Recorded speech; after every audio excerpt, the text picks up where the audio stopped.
والإسلام ديني ومحمدا رسول الله ويقيني.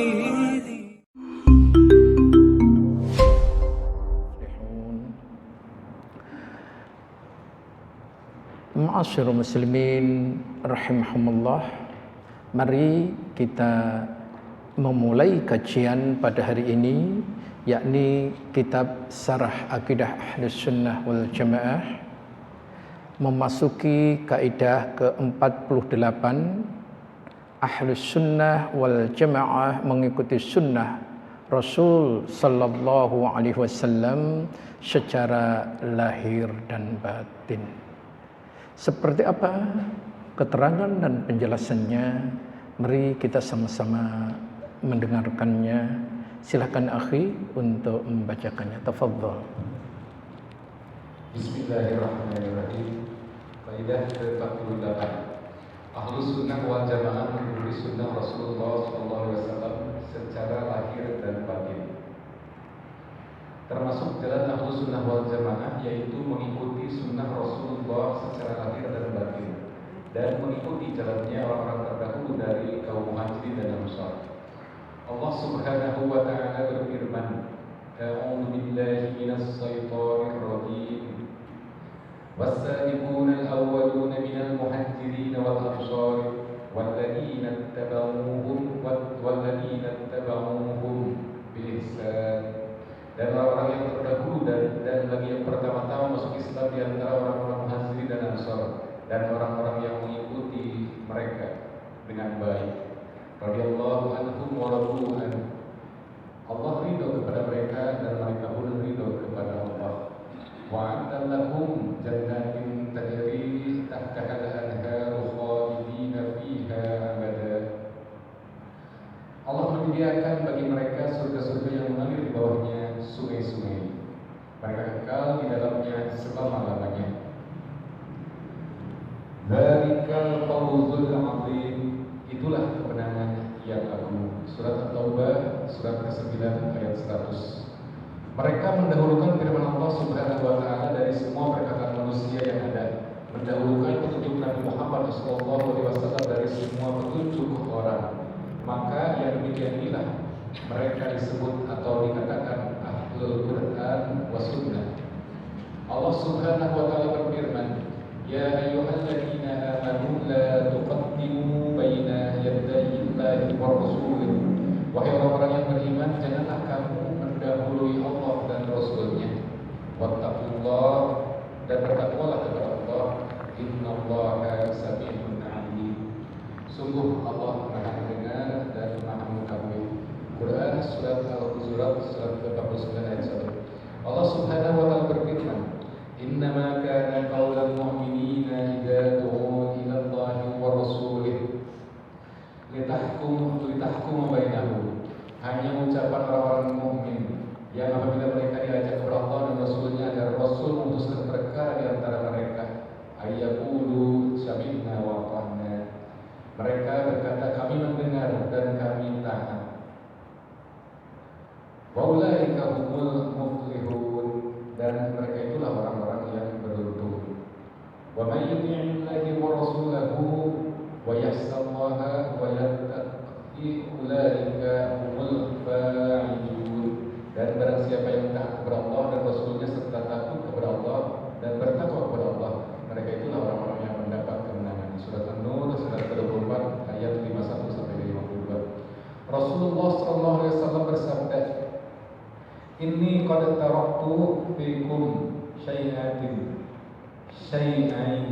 Sungguh aku telah tinggalkan kepadamu dua perkara, la nastadillu ba'dahuma, yang tidak akan tersesat kalian apabila berpegang teguh kepada keduanya. Kitab Allah wa sunnati, yakni kitab Allah dan sunnahku.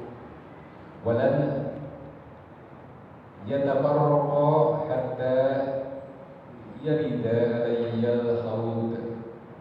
Keduanya tidak akan berpisah hingga keduanya datang kepadaku di al-haud.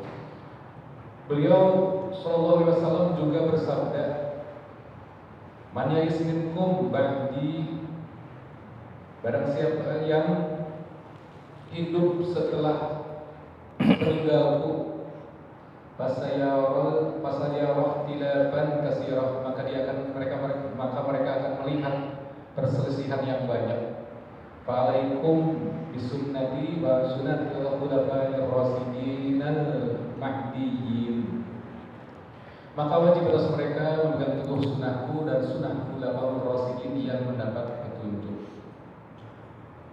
Fatamassakum biha wa 'addu 'alaiha binawajid wa iyyakum wa muhdatsatil umur. Gigitlah sunnah-sunnah itu dengan gigi geraham kalian, dan jauhilah oleh kalian perkara-perkara yang baru. Fa inna kulla muhdatsatin bid'ah wa kulla bid'atin dhalalah. Dan karena sesungguhnya setiap perkara-perkara yang baru itu adalah bid'ah, dan setiap bid'ah itu adalah sesat. Al-Quran, As-Sunnah, dan ijma sahabat adalah 3 prinsip utama yang ahlu sunnah berpegang dengannya dalam ilmu dan agama. Mereka menimbang dengan 3 pokok ini semua yang dikatakan dan yang dikerjakan manusia secara lahir dan batin dari apa-apa yang berkaitan dengan masalah agama. Adapun ijma yang berlaku yaitu apa yang telah diijmahkan oleh salafus saleh, karena orang-orang sesudah mereka telah banyak ikhtilaf dan umat ini sudah terpencar ke seluruh penjuru dunia. Sebagaimana perkataan Imam Ahmad bin Hanbal rahimahullah, barang siapa yang mengklaim atau menyatakan adanya ijma setelah masa salafus saleh, maka ia telah berdusta. Syekhul Islam Ibnu Taimiyah rahimahullah ketika menjelaskan manhaj Ahlus Sunnah wal Jamaah dalam masalah-masalah prinsip tertentu, beliau menyebutkan mazhab yang menyeluruh dalam agama ini, baik masalah usul atau pokok maupun masalah furu' atau cabang, bahwa mereka Ahlus Sunnah itu menempuh jalan yang lurus dan berpegang yang bermanfaat, dan pegangan yang bermanfaat dari Alkitab dan As-Sunnah. Mereka mengikuti orang yang paling tahu tentang Islam dan paling dalam ilmunya, serta paling intibat kepada Al-Quran dan As-Sunnah, yaitu para sahabat radhiyallahu anhum. Mereka mengikuti ulama Rasulullah secara khusus, serta mereka berjalan di jalan Allah dengan diiringi prinsip-prinsip yang mulia ini. Adapun yang dikatakan manusia atau merupakan pendapat-pendapat mazhab di mana yang mengikutinya, maka Ahlus Sunnah menimbang dengan tolok ukur Al-Quran, As-Sunnah, dan ijma sahabat dari generasi terbaik umat ini. Maka luruslah jalan mereka. Ahlus Sunnah selamat dari bid'ah-bid'ah perkataan yang menyalahi apa yang dikatakan oleh Rasulullah SAW dan para sahabat dalam masalah i'tiqad, sebagaimana mereka selamat dalam bid'ah amaliyah. Mereka tidak beribadah dan tidak mengadakan syariat melainkan dengan apa yang disyariatkan oleh Allah Subhanahu wa taala dan Rasulnya sallallahu alaihi wasallam. Kesimpulannya, Ahlus Sunnah wal Jamaah adalah mereka yang berpegang teguh kepada Al-Quran dan As-Sunnah yang sahih menurut pemahaman salafus saleh. Mereka melaksanakan tauhid kepada Allah dan mendakwahkannya kepada manusia untuk bertauhid dan mengikhlaskan ibadah semata-mata karena Allah. Mereka menjauhkan segala bentuk kemusyrikan dan penghambaan kepada selain Allah. Ahlus Sunnah melaksanakan sunnah-sunnah Nabi SAW, menghidupkannya dan mengajak manusia kaum muslimin untuk berpegang kepada sunnah, serta mereka menjauhkan segala macam bentuk bid'ah baik dalam masalah i'tiqad maupun amaliyah. Karena setiap bid'ah adalah kesesatan dan setiap kesesatan tempatnya di neraka. Barakallahu fikum akhi. Tayyib. Ma'asyiral muslimin wa iyyakum rahimahumullah. Materi yang barusan kita dengarkan adalah salah satu prinsip di dalam prinsip-prinsip Islam yang wajib kita pegang. Karena kalau prinsip ini sampai kita tidak memegangnya karena kurangnya faham, maka kita akan jatuh pada kesesatan. Sehingga kalau sudah jatuh kesesatan, untuk meraih kesempurnaan maka tidak akan atau sulit untuk terwujud. Oleh karena itu, bagaimana agar kita bisa mengikuti sunnah Rasul secara lahir dan batin? Siapakah orang yang bisa mengikuti sunnah Rasul secara zahir dan batin? Tidak ada lain adalah orang-orang yang Allah muliakan, orang yang Allah hidupkan di zaman Nabi, mendapatkan bimbingan langsung dari Nabi. Allah perintahkan untuk menjaga dan melindungi serta menjadi sahabat orang-orang yang Allah cintai, para nabi. Siapakah dia?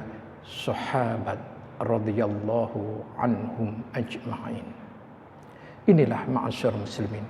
Jadi orang yang bisa memahami sunnah Nabi secara totalitas bahasanya, baik lahir maupun batin, adalah generasi yang terbaik.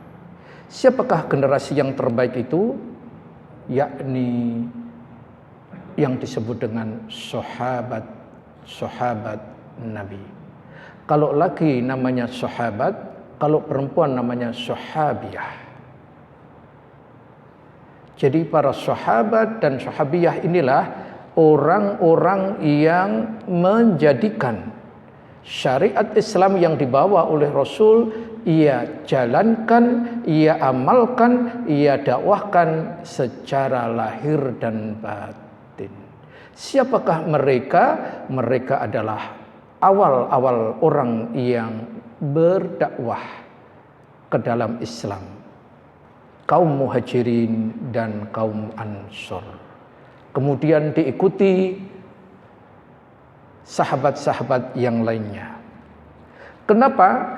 Karena mereka mendahulukan Allah dari seluruh perkataan manusia yang ada. Jadi para sahabat itu mendahulukan apa yang difirmankan Allah dari seluruh kata-kata manusia. Ini ciri yang pertama.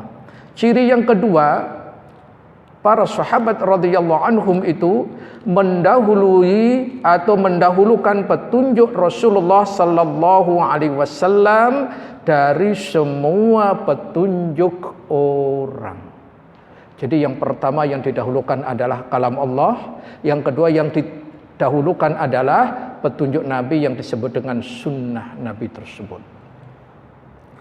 Inilah generasi yang terbaik atau yang disebut dengan ahlul Quran wa sunnah.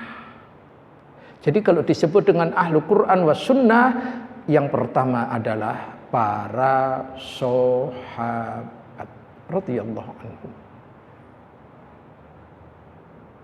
Maka ketika kita ingin melihat bagaimana pengamalan sunnah-sunnah Nabi secara zahir maupun batin, perhatikan bagaimana para sahabat itu menuntut ilmu, memahami ilmu, mengamalkan ilmu, dan mengajarkan ilmu itu.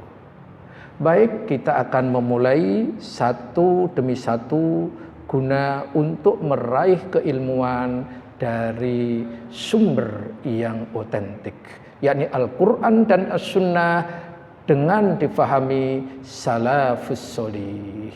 Siapa yang disebut dengan salafus solih? Sahabat. Itu yang pertama. Setelah sahabat, tabi'in. Setelah tabi'in, tabi'ut tabi'in. Setelah tabi'ut tabi'in, kemudian siapa yang mengikuti mereka dengan benar ila yaumil akhir, sampai hari akhir. Itu. Baik, kita akan mengambil yang pertama salafus solih, yakni mengamalkan Al-Quran dan As-Sunnah dengan totalitas adalah sahabat. Apa yang disebut dengan sahabat? Ini sangat penting sekali. Kita sering mendengar sahabat, tetapi belum tahu definisinya.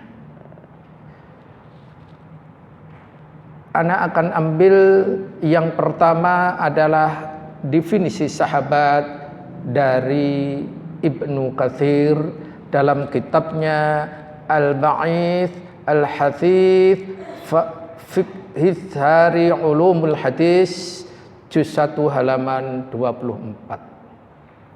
Beliau mengatakan yang disebut dengan sahabat ialah orang yang melihat Rasul sallallahu alaihi wasallam dalam keadaan Islam.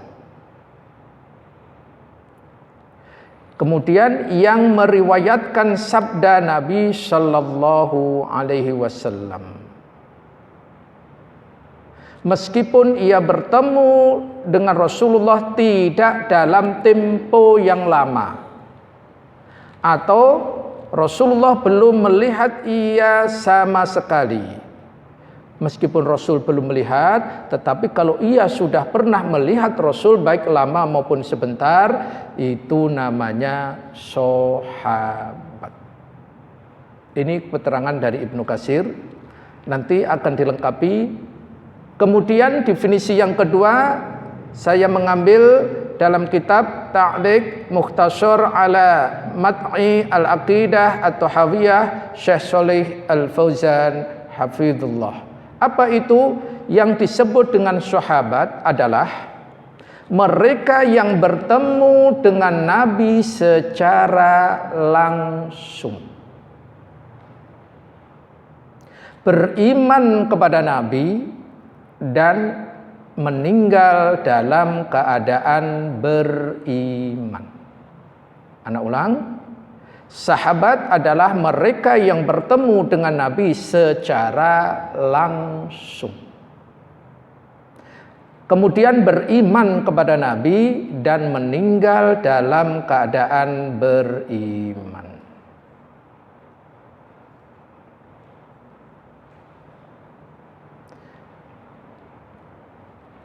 Dari dua definisi ini, maka kesimpulannya yang namanya sahabat sebagai berikut.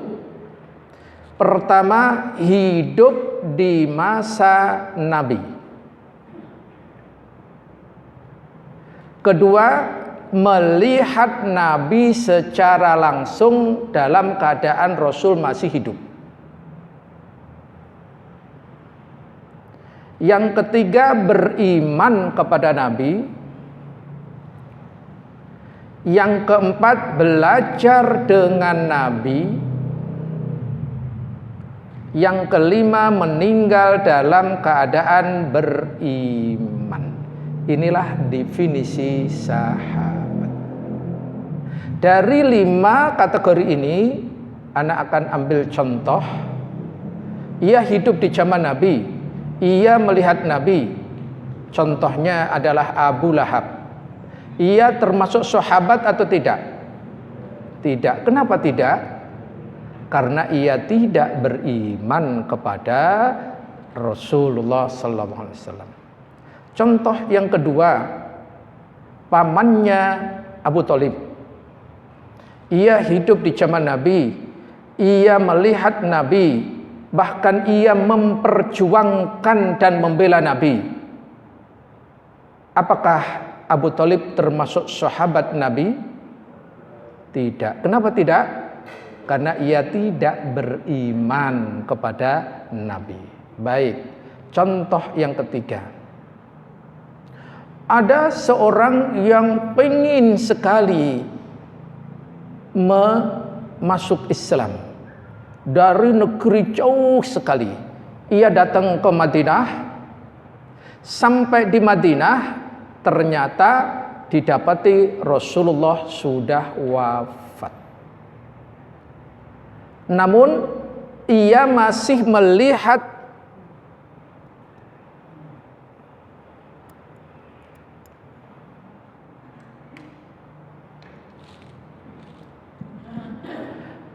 anak ulang, ia datang dari jauh sekali. Sampai di Madinah didapati Rasulullah dalam keadaan sudah wafat. Rasulullah kan wafat tidak langsung dimakamkan, 3 hari beliau. Karena masih pingin siapa yang di mana. Wallahu a'lam. Akhirnya dijumpailah ia melihat Nabi tetapi ia dalam keadaan beliau wafat. Kemudian ia beriman kepada Rasulullah. Orang ini apakah disebut dengan sahabat?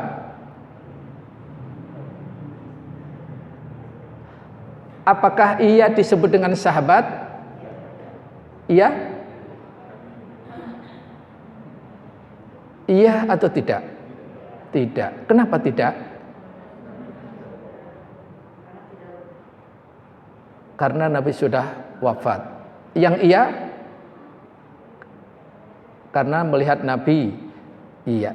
Lihat, perhatikan tadi, melihat Nabi dalam keadaan beliau masih hidup. Jadi walaupun di masa yang sama beriman kepada Nabi, tapi kalau enggak melihat Nabi dalam keadaan beliau masih hidup, itu namanya bukan sahabat. Itu jatuh ke generasi kedua yang namanya tabi'in. Itu ya. Kalau kita disebut sahabat Nabi bukan? Jauh sekali. Kalau memang nekat mau menjadi sahabat Nabi itu namanya bonek.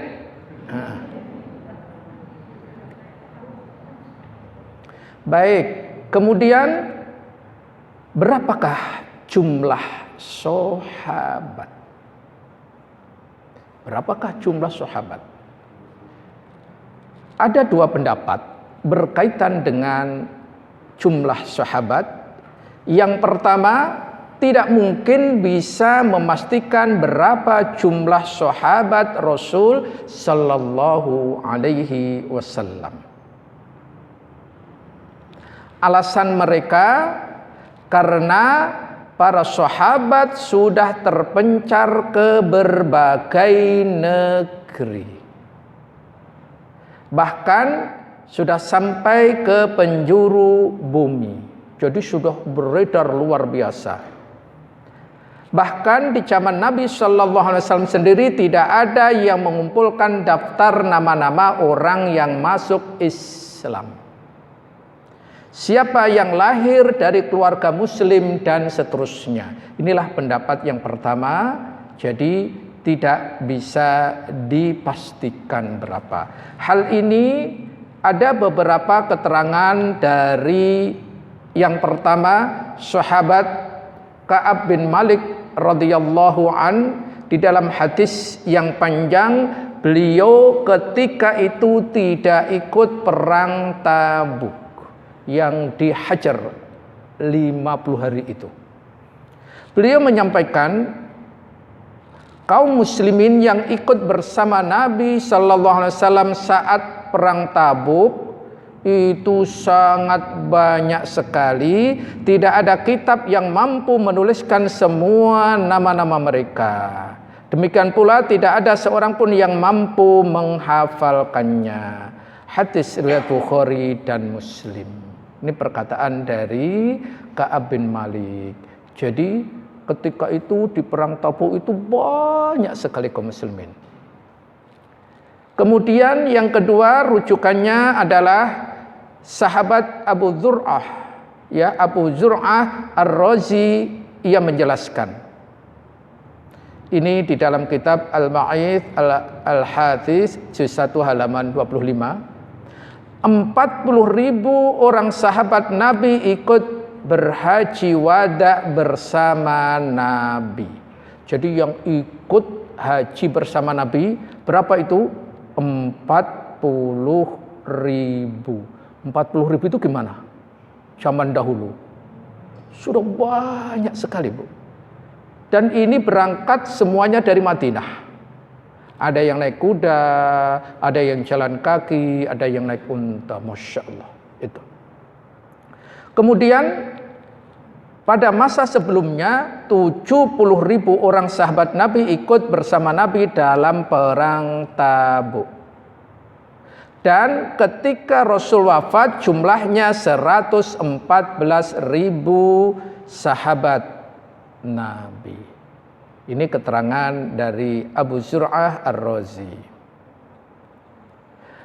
Kemudian yang kedua, ada sebagian ulama yang menjelaskan angka-angka tertentu terhadap jumlah Nabi Shallallahu Alaihi Wasallam sahabatnya. Tapi ini hanya ijtihad para ulama.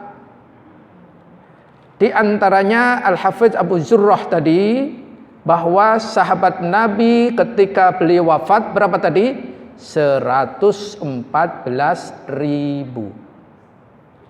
Kemudian yang kedua, ini disebutkan dalam kitab Al-Baghdadi. Kemudian As-Safarini dalam Ghizaul Albab menjelaskan apa itu, bahwa jumlah sahabat Nabi alaihi salam lebih dari 100.000. Dan diriwayatkan bahwa jumlahnya sama dengan Abu Zurrah tadi 114.000. Ini juga pendapat As-Suyuti, wallahu a'lam. Inilah pendapat dari sahabat, berapa jumlahnya. Tetapi wallahu a'lam, yang maha tahu hanyalah Allah subhanahu wa ta'ala. Kemudian berikutnya keutamaan sahabat. Tadi sudah disebutkan di dalam ayat-ayat Al-Quran dan sunnah-sunnah Nabi yang sudah disebutkan di sini tadi. Di antaranya adalah surat At-Taubah ayat ke-100. Tadi sudah ada ya di catatan ini. Ini anak hanya mendapatkan aja. Was-sabiqunal awwalun minal muhajirin wal ansor. Orang yang pertama-tama, ya, terdahulu lagi pertama masuk Islam adalah kaum muhajirin dan ansor. Ila akhir. Kemudian di ayat yang kedua surat Al-Hujurat ayat pertama, kemudian dilanjutkan surat An-Nur ayat 51 52. Di sini tadi ada, kalau di sini ada ana hanya menyampaikan ayatnya aja. Kemudian akan ana lengkapi para sahabat Nabi sallallahu alaihi wasallam. Beliau adalah orang-orang mulia. Orang-orang mulia. Kemuliaannya disebutkan di dalam hadis, disebutkan di dalam Al-Quran, disebutkan di dalam ijma' salafus solih. Mari kita perhatikan. Anak akan ambil satu ini kemuliaan para sahabat, yakni Ibnu Katsir menjelaskan keutamaan para sahabat radhiyallahu anhum. Menurut keyakinan ahli sunnah wal jamaah, seluruh sahabat itu orang yang adil. Karena Allah telah memuji mereka dalam firman-Nya, yakni Al-Quran. Juga dikarenakan banyaknya pujian yang diucapkan oleh Nabi terhadap seluruh akhlak dan perbuatan mereka. Juga dikarenakan telah mereka korbankan baik berupa harta maupun nyawa untuk membela Rasul sallallahu alaihi wasallam. Al-Ba'ith Al-Hasis juz 1 halaman 24. Baik, mari kita lihat pujian Allah untuk para sahabat radhiyallahu anhum. Pertama di dalam Al-Quran. Tentu surat At-Taubah ayat ke-100 tadi. Pujiannya di mana? Pujiannya adalah radhiyallahu anhum wa radhu'an. Allah ridha kepada mereka dan mereka pun ridha kepada Allah subhanahu wa ta'ala. Jadi mereka ridha kepada Allah dan Allah pun ridha kepada mereka. Contoh, ketika Allah dan Rasulnya memerintahkan hijrah, Gimana? Mereka spontan hijrah. Apakah mereka memikirkan jabatan yang ada di Mekah, harta yang ada di Mekah, keluarganya? Jawabnya, Allah lebih didahulukan dan Rasulnya lebih didahulukan. Yang muqaddimah paling awal tadi, ciri-cirinya itulah ma'asyiral muslimin. Sehingga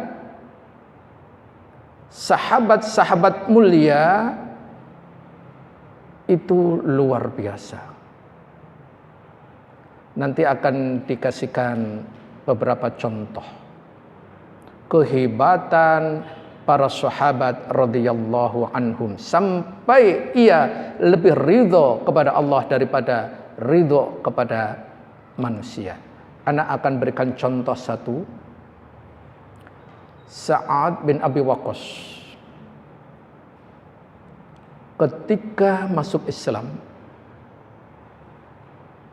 setelah masuk Islam, para kafir Quraisy bagaimana untuk menghentikan dakwah Rasulullah, maka ia salah satunya adalah menyerang mentalnya.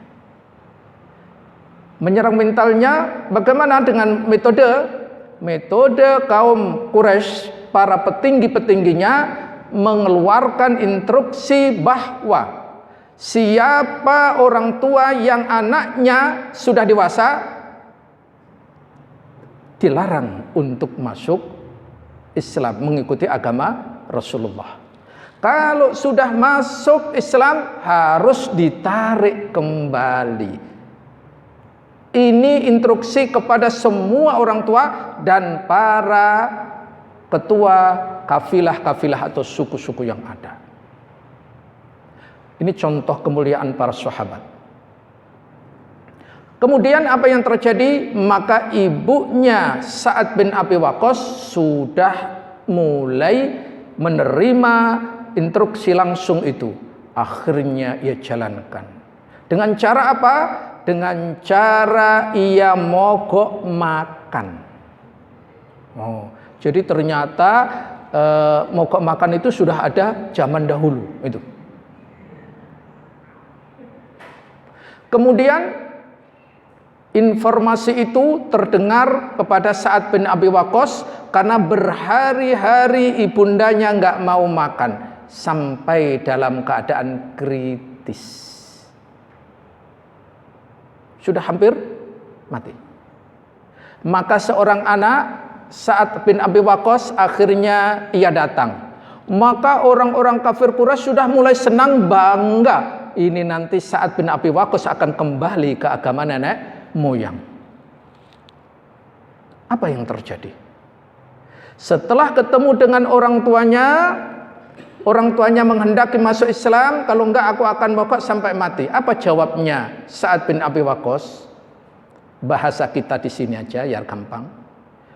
Ibu, seandainya ibu punya nyawa 100, mati, hidup lagi, mati, hidup lagi, suruh aku kembali ke agama nenek moyang, aku tidak akan mau. Masya Allah. Inilah kemuliaan para sahabat itu. Masya Allah. Contoh yang kedua, Syu'aib bin Umair. Syu'aib bin Umair itu umurnya yang ketika itu masuk Islam, yang masuk Islam awal-awal ini adalah kebanyakan anak-anak muda. Anak-anak yang di bawah usia Rasul sallallahu alaihi wasallam. Ada memang yang di atas Rasul seperti Abu Bakar, itu kan di atas beliau. Tapi kebanyakan adalah anak-anak muda. Syu'aib bin Umair usia di atas 20 masih. Dan beliau dari keluarga yang sangat mapan. Fasilitas seluruhnya diberikan kepadanya. Apa yang terjadi? Begitu masuk Islam, karena tadi orang tuanya sudah mendapatkan instruksi tadi, harus dikembalikan lagi, maka ia mau kembali ke agama nenek moyang atau tetap mengikuti agama Muhammad. Kalau mengikuti agama Muhammad, semua fasilitas akan kita stop. Bagaimana? Shu'aib bin Umair ia lebih memilih Islam meskipun akhirnya ia mengalami sebuah yang seharusnya hidup mewah, hidup enak dan seterusnya. Jadi Shu'aib bin Umair ini akhirnya tetap memilih Islam dan dalam keadaan sangat serba kekurangan. Itu. Berikutnya apa yang terjadi ma'asyiral muslimin wa iyyakum rahimahumullah. Allah melalui Rasulnya mengutus Shu'aib bin Umair dakwah ke Madinah. Masya Allah. Jadi yang mendakwahi saudara-saudara kaum Ansor itu adalah Shu'aib bin Umair. Masya Allah. Yang sekarang menjadi kota Madinah ini berarti pahalanya gimana? Masya Allah. Ia memilih kebahagiaan di akhirat. Kemudian akhir kehidupan beliau gimana? Beliau serba kekurangan luar biasa. Tapi apakah ia merasa sedih? Jawabnya tidak. Allah muliakan beliau menjadi salah satu syuhada Uhud. Masya Allah. Jadi sudah mendakwah luar biasa di Madinah, bisa sampai sekarang ini mengawalinya itu. Kemudian beliau menjadi syuhada Uhud. Ketika menjadi syuhada gimana? Ketika mau dikafani, baju satu-satunya yang menempel di dalam dirinya itu kalau untuk menutupi bagian atas, bawah kelihatan. Kalau untuk menutupi bawah, atas kelihatan. Saking minimnya. Untuk kain kafan aja nggak aja, bajunya aja nggak cukup. Akhirnya Rasulullah bajunya atau kainnya untuk menutupi wajahnya. Kemudian bagian bawah itu ditutup dedaunan, rumput-rumputan, khidir dan sebagainya itu. Segitunya ya. Masya Allah. Inilah makanya kenapa para sahabat itu totalitas mengikuti sunnah Rasul itu zahir maupun batin. Itu. Segitu luar biasanya perjuangan para sahabat radhiyallahu anhum. Maka pantas jika mendapatkan gelar radhiyallahu anhum. Semoga Allah meridhai mereka. Bahkan bukan hanya itu, apa itu? Wa'ad, Allah menyediakan lahum bagi mereka jannat surga. Tajri tahtahal anhar khalidina fiha abada. Dzalikal fawzul azim. Jadi Allah sudah menyediakan para sahabat itu surga. Masya Allah. Itu. Jadi di dalam hal ini sangat penting untuk kita ketahui. Lantas kita bisa masuknya dari mana ini? Lihat di ayat tadi bahwa ya walladzina tabauhum biihsan, dan orang-orang yang mengikuti mereka adalah para sahabat biihsan, dengan baik, dengan benar. Jadi insya Allah kita bisa mendapatkan apa yang didapatkan oleh para sahabat yang Allah agung dan muliakan itu selama kita mengikuti para sahabat itu dengan baik. Itu harapan kita. Itu tujuan kita. Maka ketika para sahabat totalitas dengan petunjuk Nabi tadi, baik zahir maupun batin, hendaklah kita juga totalitas. Dan para sahabat itu nanti banyak sekali keutamaannya. Baik, itu pertama. Yang kedua, surat Al-Hasyr surat 59 ayat ke-8. Ini enggak ada di kitab, ini tambahan. Ya. Jadi Allah tabaraka wa taala berfirman melalui ayat ini adalah apa? Lil fuqara'il muhajirin alladzina ukhriju min diyarihim wa amwaluhum yattabi'uhum fadlan minallahi wa ridwana.